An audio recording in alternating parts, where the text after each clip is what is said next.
చూసారా movie Kingdom movie చూసారా? Overall గా అయితే బానే అనిపించింది. ఫస్ట్ హాఫ్ బాగుంది. అండ్ అంటే లైక్ ఒక కొత్త ఎక్స్పెరిమెంటల్ గా ఒక ఎక్స్పెరిమెంట్ ఈ స్టైల్లో ఎప్పుడు చూడలే. కొత్త స్టైల్ అంటే ఇది వరకు లవ్ రొమాంటిక్ అలాంటివి చేశారు కదా, ఇది ఒక కొత్త ఎక్స్పెరిమెంటల్ గా అనిపించింది. ఎక్స్పెరిమెంట్ అన్నారు, ఎలా కనిపించారు విజయ్ దేవరకొండ గారు మీకు? ఎలా అంటే లైక్ ఒక సోల్జర్, ఒక పోలీస్ లానా బానే సూట్ అయ్యారు, పర్లేదు. ఫ్యూచర్ లో ఇంకా ఎటువంటి సినిమాలు ఎక్స్పెక్ట్ చేస్తున్నారు మీరు? అంటే లైక్ ఇది ఇంకా పార్ట్ 2 ఉంటదని ఎక్స్పెక్ట్ చేస్తున్నాము. మేబీ ఉంటే క్లైమాక్స్ క్లారిటీ లేదు.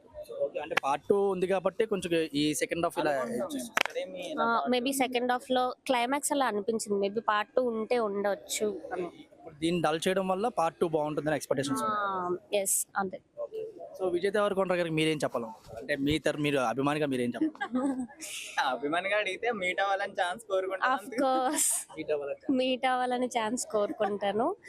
అండ్ యాక్టింగ్ సక్సెస్ అవుతుందని హోప్ అయితే ఉంది. యాక్టింగ్ మాత్రం ఎరగదీశారు, అసలు చాలా బాగా చేశారు. అర్జున్ రెడ్డి కన్నా బాగుందా? అర్జున్ రెడ్డి కన్నా కాదు, బాగుంది. కానీ అది ఒక కొత్త ఎక్స్పెరిమెంటల్ గా అన్నాం కదా, సెట్ అయింది. సో ఇప్పుడు మీరు మన విజయ్ దేవరకొండ గారికి మీరు ఆయన కోసం అంటే ఆయన మీరు కలవాలనుకున్నారు కదా, మీరు ఒక డైలాగ్ చెప్తారా?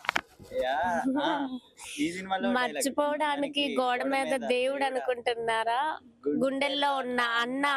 విజయ్ దేవరకొండ అలాగే చెప్పారా మీ ఇలాగే ఇప్పుడు, లేకపోతే మీ సేమ్ ఆయనలో చెప్పండి.